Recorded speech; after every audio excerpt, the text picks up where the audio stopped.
Hey everybody, it's Tim Hinton, and if you ever see me out in the wild, I want you to call me Beast. Thank you for watching this tonight. We are going to talk about having a really successful midlife time, and I have some women here they're just really all my favorite people are here tonight. So Mary White's here. How are you, Dr. Mary White? I am doing so good, and I just have to say this because I'm going to date myself, Tim, but I am women. We are women, hear us roar. Yes. Old Helen Reddy song, but I just got to say it because we are here tonight. Okay, everybody, you see what you're in for already? Jackie Gilley's here. Jackie, you are probably the nicest person I've ever met. How are you? I'm fabulous. Thanks for inviting me. I really appreciate it. Oh, I'm so glad you're here. And Dr. Ginger Featherstone is here. Ginger, how are you? I'm excellent, and I'm so excited that I'm honored to be here with these amazing women, and of course you, Tim, as well. Well, thank you. And also here is Kristin Geeslin. And Kristin was one of the wonderful people that my husband and I met in Tampa doing our bed and breakfast. We are now back in Orlando as of recently. But Kristin, I'm glad that we're staying in touch. And you are just one of our new favorite people. So how are you? I'm great, and I'm thrilled to be here in conversation with other fabulous women. Absolutely. So, everybody, we're going to talk about being really successful in midlife. Now, Mary and I have been having a whole series of conversations. If you go to the Call Me Beast YouTube channel, you can find all these conversations. But we talked about the midlife time, right? And how it should be, will be the greatest time of your life. You take all the experiences and knowledge and everything that you've done and learned throughout your whole career and your whole life, and then you get to put it into practice in surprising and new ways when you hit the midlife time. And midlife can be anything from in your 30s all the way to your 70s and beyond. It's this whole third act of your life. So, Mary, you and I had a lot of really fun conversations about that. Yeah, and some of the things that I really took away was I love some of the things we talked about and some of the things the author used about, what was that one about the harvesting, Tim? I'm trying to think. Right. So the idea of thinking of your midlife time as a time of harvest, right? Because our culture tends to think of it as like, well, it's just like a time of winter and everything, you just kind of slog down till you die and everything's awful. And like, this is not the way it has to be. It's instead, you're going to harvest. It's a time of harvest when all the stuff that you've learned and the knowledge you've accumulated and the experiences, you harvest it and everything gets to blossom and grow around you. He also talked about not trying to be youthful, but instead thinking about being useful, which is another concept I really love from the book. So you can find those conversations on the YouTube channel. So Mary, before we start the conversation with these wonderful women, we're going to talk tonight about how these women have all found their new place in their midlife time, how they're either ending a career or starting something new, or they found themselves doing something they never expected, or how they've stayed useful and prosperous and helpful and healthy and all in their midlife time. We're going to talk about all that stuff. Mary, let's go around and have everybody introduce themselves. I'll let you go first, just really briefly tell everybody who you are, where you are, and sort of where you are in that transition time into midlife. Sure. My name is Mary White, and I live in Florida. I live in the southeast coast of Florida, Stuart/Port St. Lucie area. Actually, I just moved to Port St. Lucie. That's why there's nothing behind me. And so I spent 36 years as an educator with the Martin County School District here in Florida, as a teacher, a principal, and then a district curriculum and instruction director for the last 10 years of my career. And then I retired. And I sure struggled a little bit with that. And I had always planned on working again, but now I work for a company called PBS Corporation. And I am so honored and pleased to be with these women, some great friends of mine, some brand new friends of mine. So Jackie, who I've known probably the longest past Ginger, because Jackie always used to judge some of my groups that I taught. Jackie, can you introduce yourself? I'm Jackie Gilley. I live in Midwest City, Oklahoma. I grew up in the Texas Panhandle in a really small town. I was a junior high band director for 29 years in Midwest City. And I started my adjudication pathway for judging color guard and then marching bands and drum corps back in 1984. So that's more than some people have been alive, I'm sure. But I've just been really blessed. As a band director, I had a great career. I'm really honored to have done that. But I retired early to care for my parents because my mom had been in a wheelchair for 10 years and my dad just couldn't take care of her any longer. And he was a pancreatic cancer survivor. So I cared for them for 6 years. He survived for 16 and a half years thanks to MD Anderson. They truly do miracles there. He was their oldest and longest living survivor. So that's just incredible. well, yeah, it's just a testimony that you take one day at a time and you are just grateful when your feet hit the floor. Oh, Truly. wow. That's amazing. But I'm sorry. Oh, did you want to say anything else? No, I just now that I've cared for them, they're both now deceased. I'm in that giving back useful phase of my life where I volunteer with a local marching band. I serve as a tutor for Whiz Kids reading program. I became a master gardener, and I do an elementary gardening program, which is probably the most rewarding thing I've ever done because they love everything and think everything's exciting. So it gets you excited about little kids and what they want to learn. I love that. I was an elementary school principal, and they do get excited about everything. So that makes me so happy, your usefulness. I have a new friend. Her name is Kristin Geeslin. Kristin, can you introduce yourself?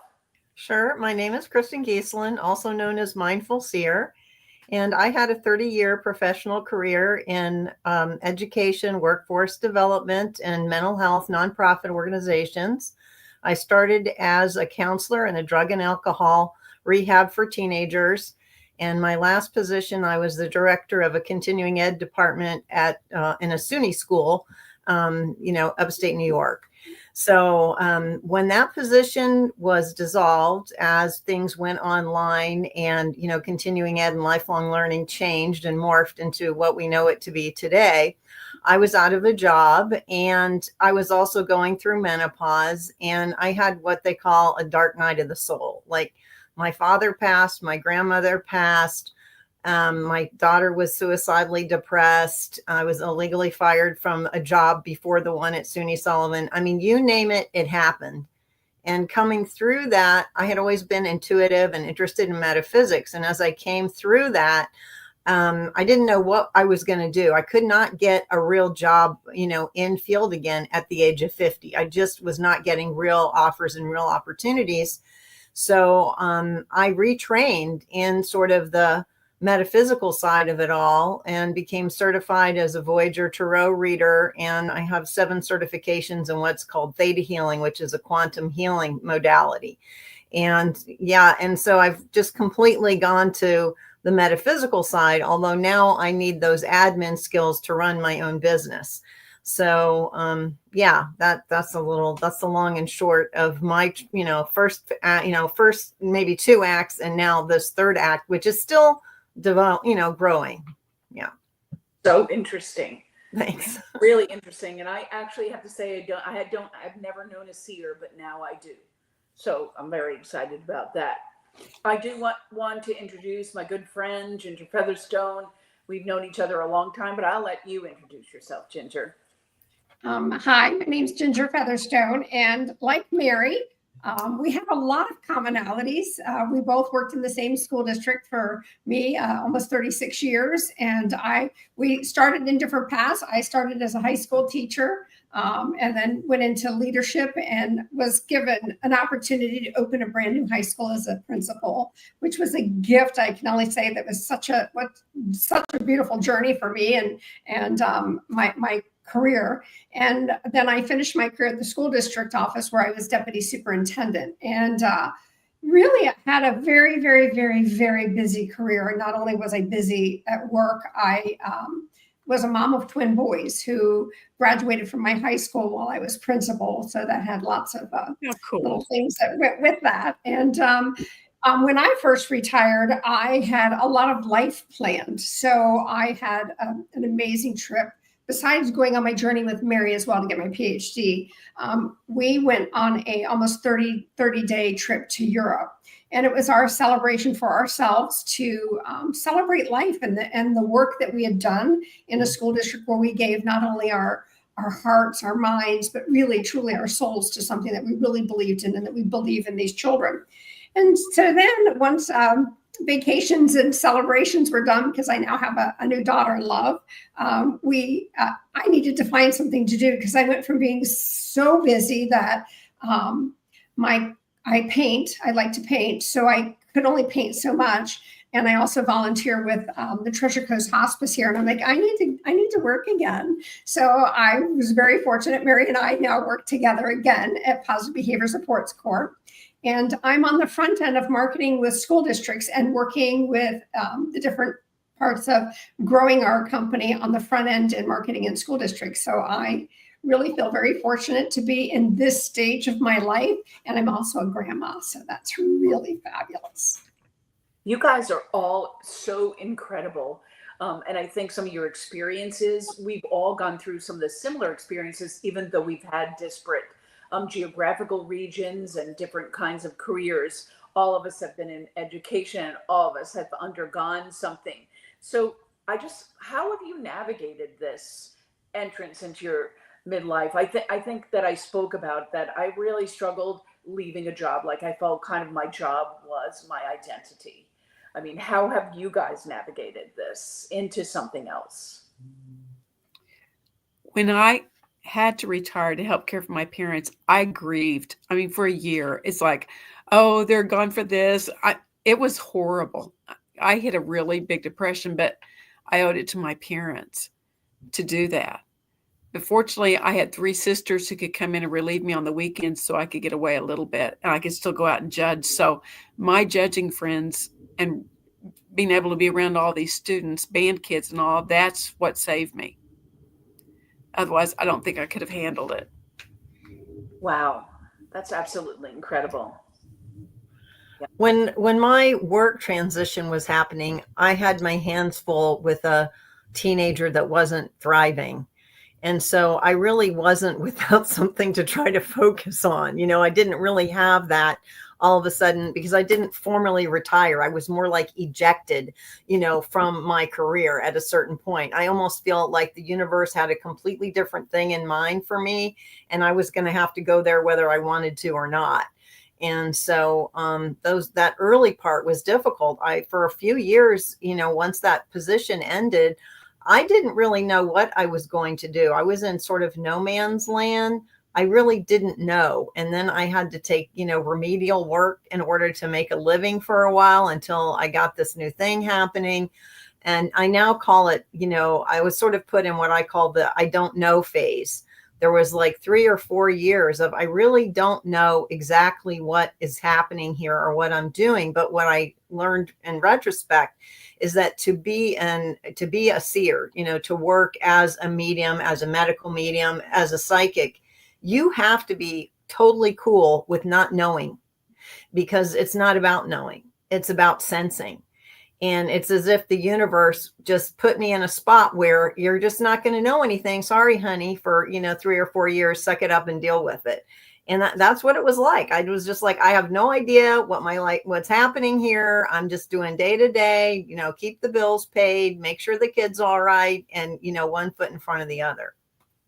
I just would struggle because I always feel like I have to be in control of everything, I would definitely struggle. I don't know about you. Oh yeah, it was hell. It was a hellscape. Both of my parents have, PhDs in control. And so I loved, I always got a lot of reward for knowing, okay, because I'm a bright girl and I had education and I was clever. And so, I got all this reward for knowing, and I was totally put into a spot of, I don't know, for quite a long time.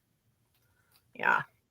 I think that sense of I don't know, or that kind of giant big canyon full of I don't know would fill most people with a sense of dread.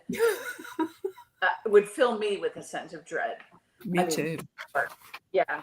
I know it would you too, Ginger, but maybe not.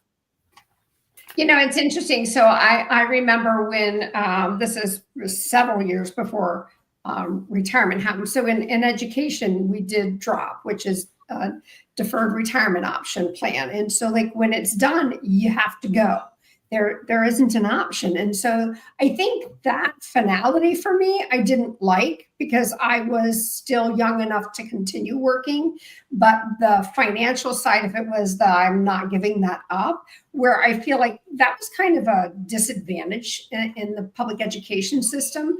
However, I think for me, I planned where I was going, if that makes sense. And I was really fortunate. I happened to do a lot of work with the Florida Department of Education doing consulting work. So I also taught at the university level. So I had those options still available to me when I did retire.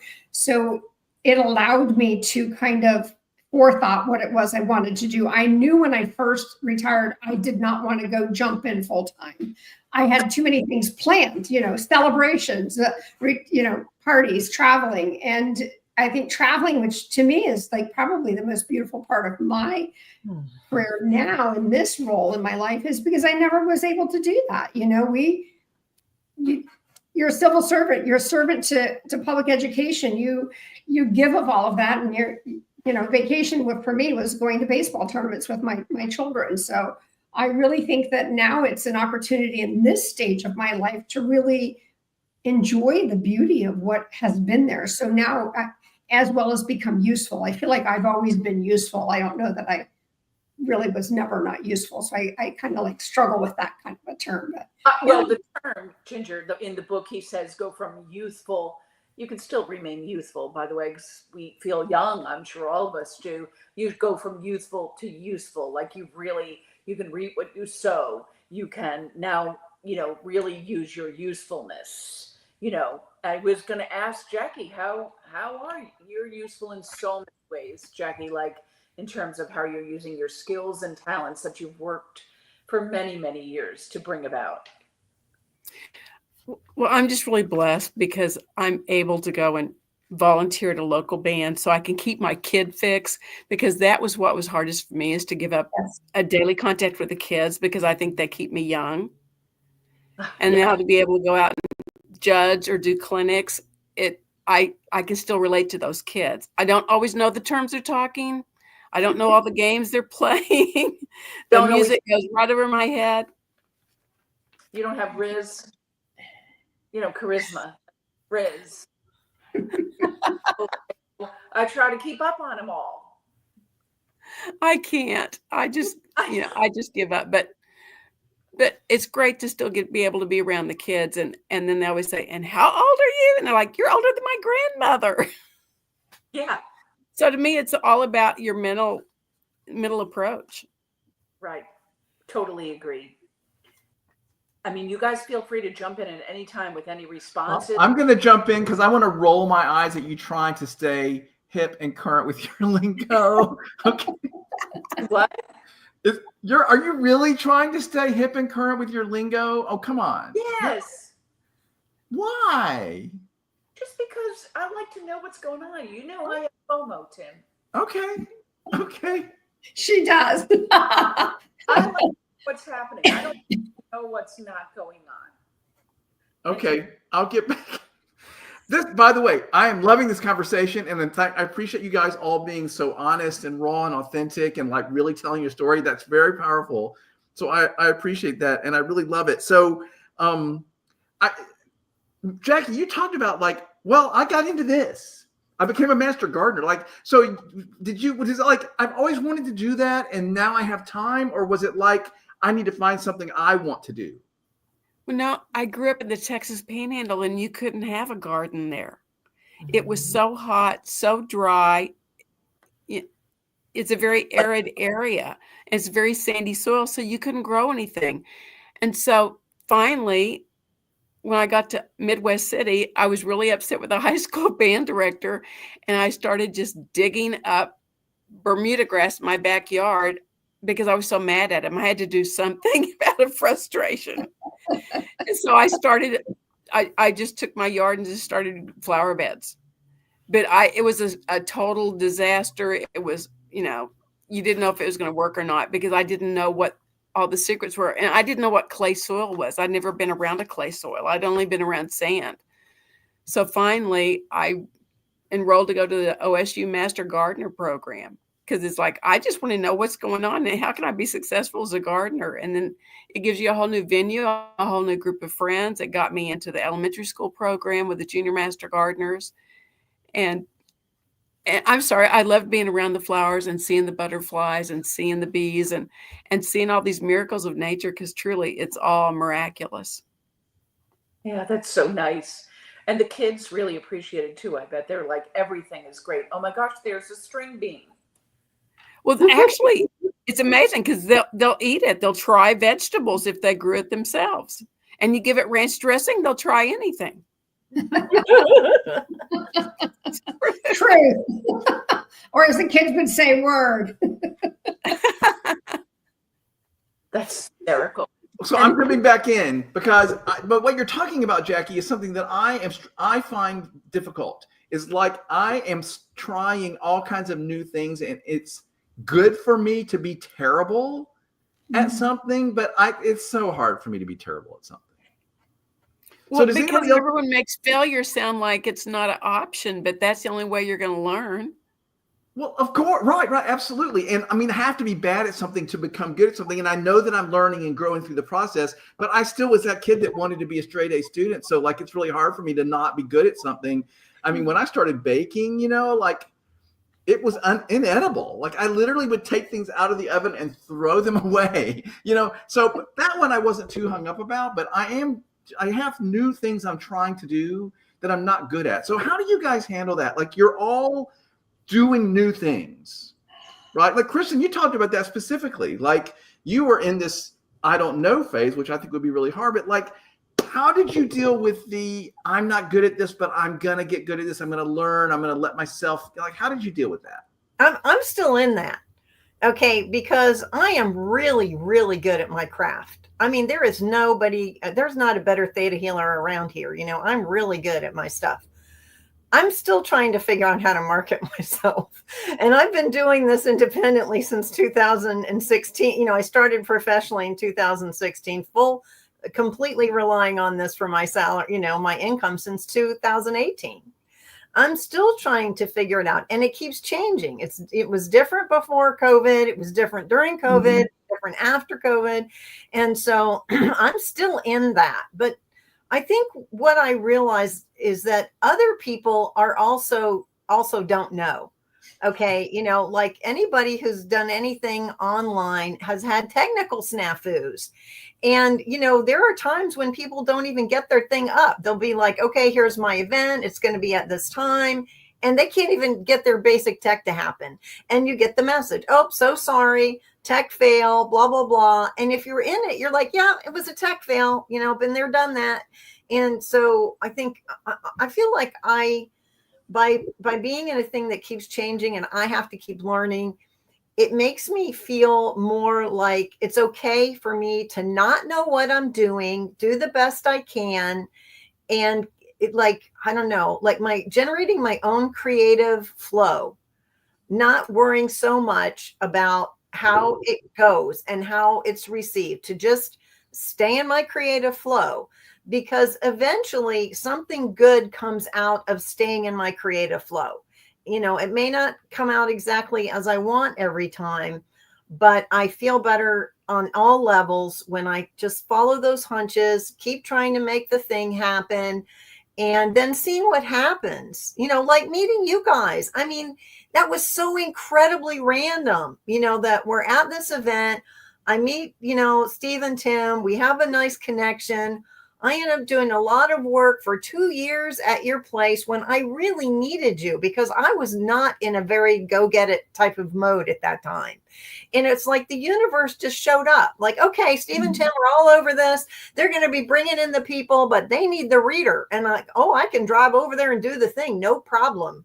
So, it was like, I think I trust better now, having been for so long, not knowing that if I keep doing the part I do understand or know, other things will just fall into place. And I'd have to, the more I trust that, the more cool stuff happens. Wow. Does anybody else want to speak to that? Well, I think you have to be open to saying yes to everything. There you go. You can't close yourself off. You need to realize that I'm sorry. I'm a big believer in God. I think God just opens these pathways for me and has blessed me with all these things I never expected. But I just think you have to be open to anything, and you just say yes. You can't be I afraid agree. because if it I doesn't said that work, to fine, somebody go today try at something lunch. else. I was invited to something for lunch today, and it was completely random. And I said yes. And then the people are asking me, well, how did you get here? And I said, well, I was invited. So I said yes. See? Yeah, I think it's really, I think as in this stage, the guy was a perfectionist. So it's really hard sometimes to let go of that. And I think give yourself a break, if that makes sense, and have grace for yourself, because I think we're so hard on ourselves sometimes that we expect ourselves to be perfect in everything that we do. And it's okay not to be, and it's okay to put your best foot forward. And it's beautiful as it is. But when I first started painting, I have no technique. I just do it because I enjoy it. And I'd be like, oh, and then I finally said, okay, oh, well, if they don't like it, they don't like it. They can throw it away. It's not a big deal. It's that process of letting go and allowing yourself to be who you really want yourself to be, and what that comes out as. And I think it's really powerful when you get to that stage that it's okay not to be perfect. But getting there, Ginger, I think is really tough, Yes. because we've all been in careers that have been kind of, go, go, go, and kind of high pressure, high power, and, very demanding careers. So I think getting there and releasing that is very, very difficult. Yeah. And I think I know I speak for us that we also were in careers where men are treated one way and women are treated another in that role. And so Tell more. Yeah. Well, so it's okay to be a strong leader if you're a man, but if you're a woman, you're considered a bitch, or you aren't. It's just a different comparison of what those roles are. So you're set up against another whole different standard of what's expected of you because you're a woman, and it's something that I think women a lot of times forget how amazing they are. Yeah. I've heard research that says women underestimate what they bring to the table and men overestimate it. I'm sorry, I didn't, but that is funny. I mean, research shows. That's very interesting. I mean, I think some of that is true. I just, there's so many, education is a women-centric field, particularly at the elementary level. So I'm sure at the high school level, it was definitely different, or middle school level, whichever you were at, was a little bit different, for sure. But it's kind of an interesting take on it, Ginger. And I guess, do you think about that now? I mean, No.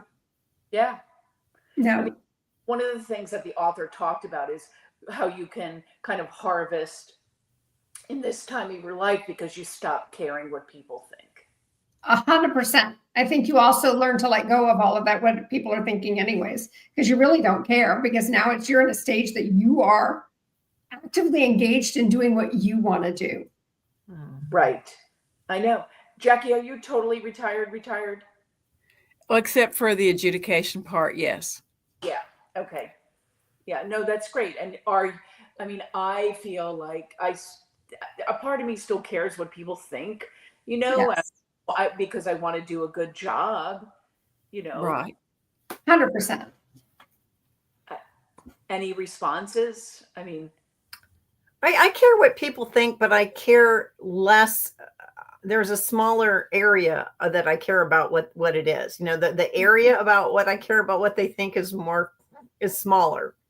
mm-hmm. If I were to do, like a one-on-one session with somebody and they're like, oh, that I didn't get anything out of that, my heart would be crushed. That would just be devastating. If I were to, whatever, try to do a Zoom thing and the tech didn't work or whatever, and people got fussy, I would be like, sorry, this is par for the course. I know better now, like for the kind of work that I do, where, where things can easily get snafu'd and do get snafu'd with me or anybody, versus what are the things that, if I'm showing up to do this, with any integrity, I need to be responsible for. I know that, and so it just makes it makes doing what I do easier, because I know what to be concerned about and what not to be concerned about. I think that's the beauty of being our age, is that you have a much better concept of what we're really responsible for and what we're not responsible for, which is so freeing and so energizing. And, like, I know for my own creative thing, like, I've created this system, I call it Be-ism. Okay. And this is like my little thing that I'm harvesting. Okay. I tried to live body, mind, spirit. So yeah, this is my little thing that I give to people when I do readings. I created this out of how I tried to live. I tried to live body, mind, spirit. And then I studied Buddhism. And so I brought in the I, because we talk about the intellect is like a sense. And then, I was always interested in the soul, what's going on with the soul. And then the M is mastermind. That's, how you connect with all that is God, or, however you do your higher power. And so, this comes out of my personal journey. It comes out of my Buddhism practice. It comes out of my early studies in New Thought Christianity. And so, yes, I am actually in the process of harvesting all of that. It's not completely harvested. There's more to do. And at 61, I'm kind of excited that there's something that I'm engaged in that I care about deeply, that is going to keep me interested in doing some creative things that are, they're both for me and for others, sort of like my legacy work, that I have something that I hope to leave behind that's going to benefit others based on, everything that I did during my lifetime, both on the personal discovery side and on the professional side. I'm excited, that it's not quite all there. It's like it's been building and growing, and there's still more. It's like I'm pregnant with it still. It's not all of it's not out the birth canal yet. So to be 61 and have something that I'm looking forward to seeing develop further, I'm feeling really good about, which is sort of, I feel like my what is it? It's my reward for surviving those years when I was kicked out of my profession and didn't know what I was going to do. Because I do see other people who formally retire. Some navigate that transition really well, and others not so much. They have enough money to live, but they didn't really do an intentional process of retiring. And then they are like, what am I doing with myself? And they're not really happy. And so I know I don't have to worry about that. I can plan my real retirement for once these projects are completed, so I feel like, that's the upside of that other part that was pretty hard. Tim and I talk about this all the time, about process. And you're still like, we always feel like we're in a learning process. I mean, I just always feel like I'm learning and growing all the time. Whether or not Tim makes fun of me of trying to like learn the kids' lingo or stuff like that, to me, that's part of my process, that I want to still be on top of what's happening in pop culture or whatever. Like, I still want to know what's going on, so I don't feel like I'm missing out. I mean, Jackie, what are you still processing? Like, what's part of your process? I just think it's amazing that all of us are so open to everything, that we're open to new experiences, that we're being so positive, that we seem to love life. I'm to the point where I'll be 70 in August, and I don't think I can take anything for granted. I need to be grateful for every day I've got. I still want to make an impact and help people change lives, like with my reading program, because you take little kids that read at least 2 grade levels below where they should be, and they just never had a break. I mean, I think being open to all of that, like, I didn't realize there were kids that didn't have a book in their home, which is heartbreaking, but yet it totally changed my outlook on all of this. And I think that's one thing that all 4 of us have in common, is we're open to new experiences. Our outlook is positive, and we all want to make a difference. Yeah, I love that you help kids, because we had all kinds of people come into my school when I was a principal to help kids who were 2 or more grade levels behind in reading. So this is something that really, it pleases me and it makes me love you even more, because that is just such a wonderful thing that you're sharing, for sure. I know, Ginger, you're very involved in a lot of different things in the community and things like that. And you contribute a lot. I think, and I kind of echo what both Kristen and Jackie said. I think it's where you find meaning in what you do. And I think for me, working with Treasure Coast Hospice, it's been sad to say that we have children who are in hospice care.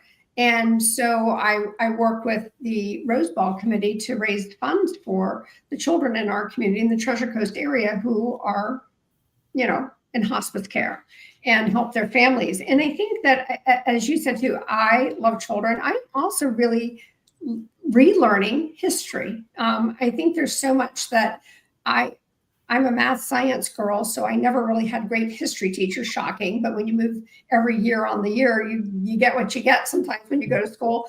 And I really missed out on history. So I'm really enjoying audiobooks and growing my mind and a historical perspective. And I do hope to continue to volunteer a little bit more in my community. But that would mean I have to be ready to not work a full-time job, possibly. But I do think, I don't know, Jackie, I agree, that power of when I worked with some students in a Title I school that we had, and then working with Mary School, and there's so much to give for children, and they are the greatest gift. And if we could continue to really realize that giving them what they need educationally before they get to 3rd grade, it empowers their ability. Education is power. Knowledge is power. And that's what a gift that you're giving by doing your reading program and by working with those children. So hats off. I know how important that is. And I too, like Mary, it's in my heart.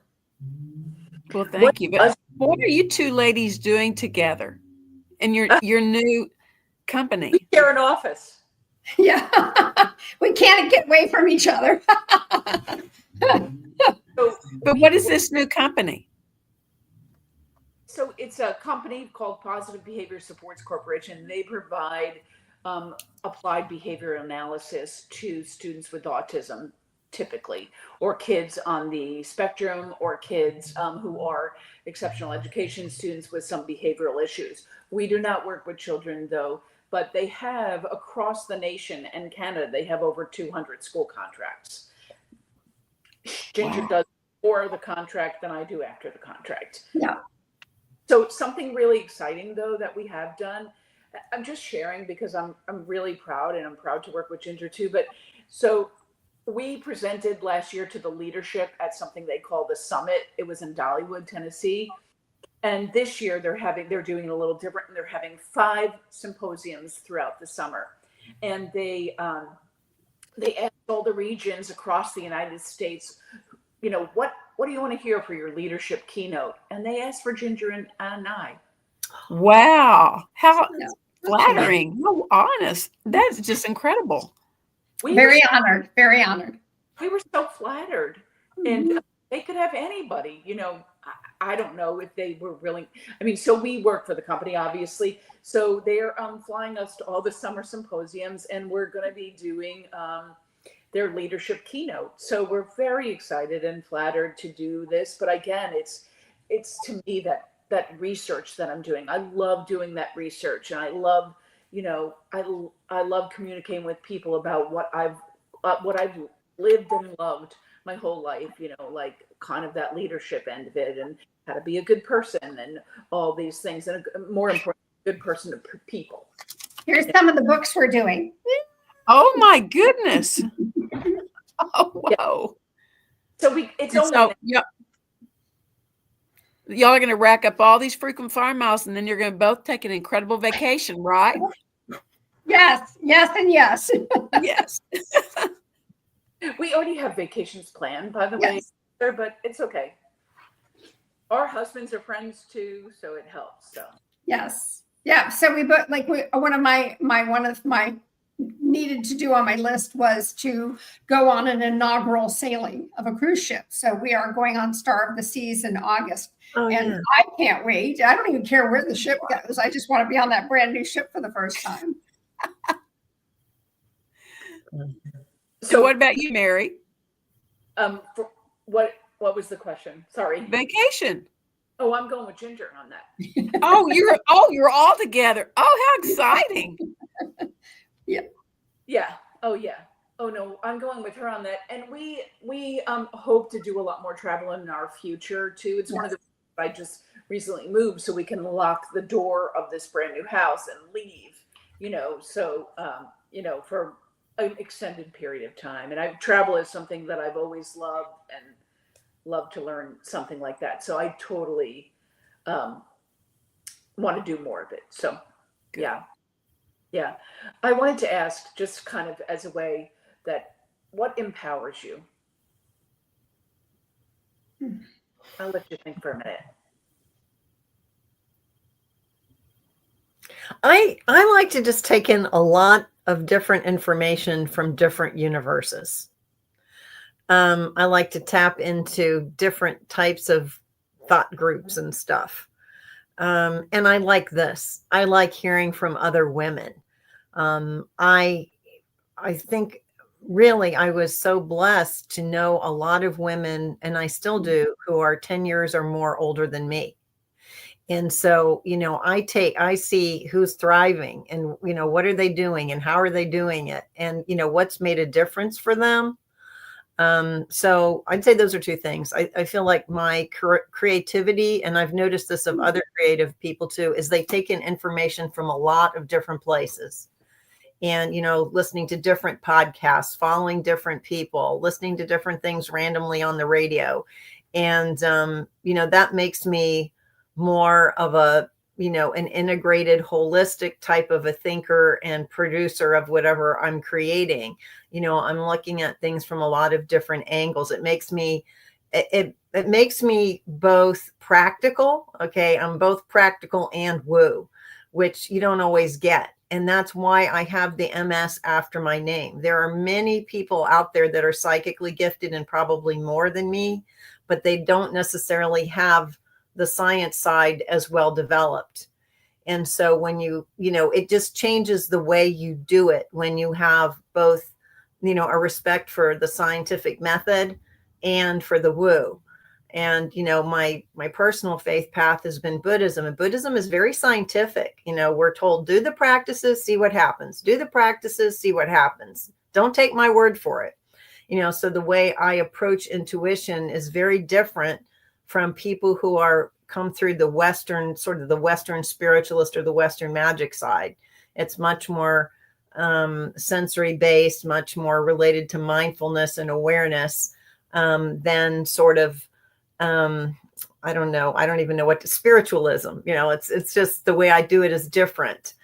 And I love science, I love science. So I love like The Hidden Brain, that's one of my favorite podcasts, so I'd say for me, I'm inspired by hearing things from different angles, or right now I'm doing a deep dive into more things about how your adrenals, your thyroid, your gut, how they all talk to each other and communicate, your hormones. I'm just real deep into that right now. So I'm listening to all those doctors trying to sell something, and I'm not buying. I'm just listening to their program, and I'm putting the pieces together. I'm like, oh, okay, yeah, it's coming together for me.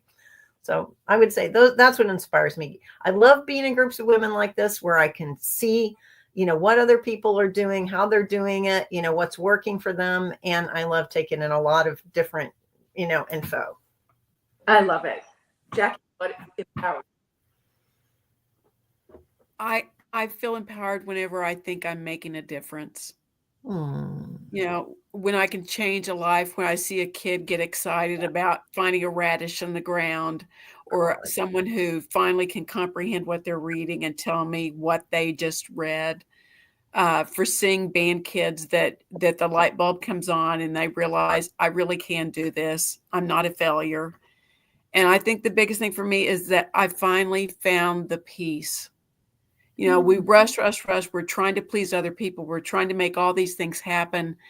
And now I can actually take the time for me, go outside, be in the garden, and just find some real peace and realize how blessed I really am and just keep counting my blessings. Yeah, I love that. I love it for sure. Ginger? Oh, I'm still resonating on Jackie's finding inner peace. I just think that's really powerful. I think for me, I'm not sure. I think, one of the things I think that I've become confident, so I'm empowered by that, but I was not when I was in my youthful. I didn't have that confidence in myself or believe in myself. And I always wanted to work harder and make sure everybody believed that I was doing really what I knew I was capable of. So I think that what's empowering for me, I truly believe about making a difference. That's why I was in education. I love kids. I still love kids. And I think that the more we can model and empower our youth for the future, that empowers me. I'm a very positive person. I find positive most everywhere you can, find positivity. I think that kind of creates that sense of peace as well. I don't know that I'm quite at peace yet. Maybe I'm getting there. But I'm not. I'm talking about myself. I'm agreeing for myself. Yeah. So I just think I'm not sure that I'm empowered by specific things, but positivity is definitely a part of what makes my inner self create my own happiness, because I think that's really important in moving into that next stage of life. And I'm hoping to be in that stage of peace. And Kristin, I'm going to go look up some of that stuff on the adrenals and the thyroid and all that, because I got the thyroid. Adrenals, thyroid, hormones, bring it on. I'm like, wrap it all up in a bow. I'll invite you guys to my personal page, because I'm posting in my personal group on that stuff a lot. So I'll find you. Definitely. Oh, count me in. Okay. When you wrap it up into a nice, neat bow, send it all to us. We may not be buying what you're selling. Yeah. And I love that. Well, as I've confessed, a lot of times I'm not selling anything because I'm not that good at that. That's just so great. I was thinking about what advice would you have for women our age or going this age, because I know Tim's going to come back in because we're going to wrap it in. So I want to soak you all up and get advice. I would say do something that's outside your comfort zone. I participated in this book writing project last summer. It was gifted to me. The opportunity was gifted to me by a friend way outside my comfort zone. It was the timing of this was I said yes because I needed to do something to sort of get myself out of a doldrum. My dog was also, in the last days of his life, and we had 2 hurricanes last summer. So I was doing all my regular work to, generate activity, which these days in our economy isn't always easy. I'm, single head of household on, solopreneur. I was dealing with hurricanes, writing this chapter and nursing my dog. But I tell you, it whet my appetite. Okay. Now I have so many more. I mean, I knew I wanted to write more. I've always known that, but now I have at least a snapshot. I don't know everything about writing, but I have a snapshot. I have a little crystal nugget of, okay, I have some clue how you do it now. And so the door is open. So that door has opened for me. And now all I have to do is just get myself to, go back over there. It's wonderful. So I say, do something that you kind of always wanted to do, but you haven't got yourself together enough or focused enough or believed in yourself enough to do it. Get out of your comfort zone. Wow. Jackie, how about you?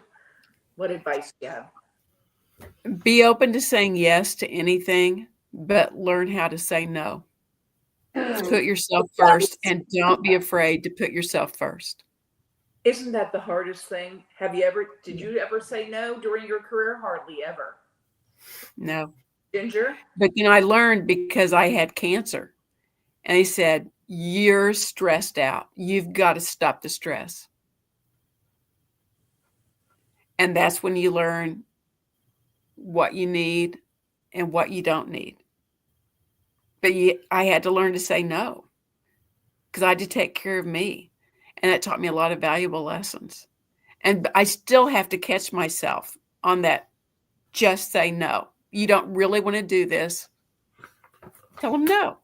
Just say, I can't do it right now. Sorry, I can't help you right now, but I can do this. Because we all want to be Wonder Woman. Yeah, that's amazing power right there.